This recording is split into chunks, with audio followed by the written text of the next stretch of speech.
If you want a super quick way to share a website, create a QR code right inside Google Chrome, and in this video, I'll show you exactly how to do it step by step. This is a simple method that works great for sharing links on social media, printing a website on flyers, sending a page to your phone, or giving someone instant access to a web page without typing the full URL. If this video helps you out, make sure to hit the like button and subscribe for more quick tech tutorials just like this one. Let's jump right in. First, open Google Chrome on your computer.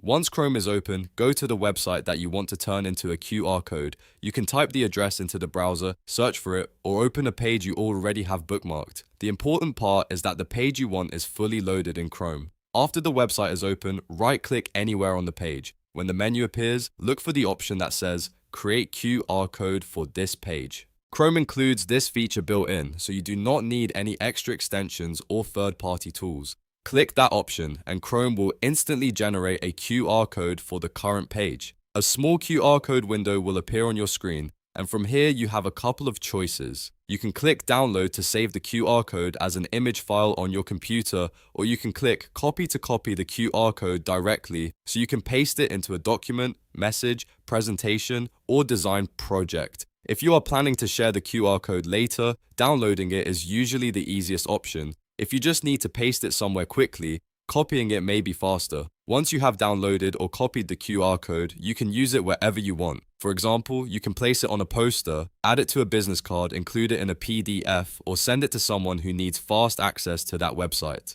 And that's it. In just a few clicks, you can create a QR code in Google Chrome without using any extra software at all. If this tutorial was helpful, please like the video, subscribe to the channel, and turn on notifications so you do not miss the next easy tech guide. Thanks for watching, and I'll see you in the next one.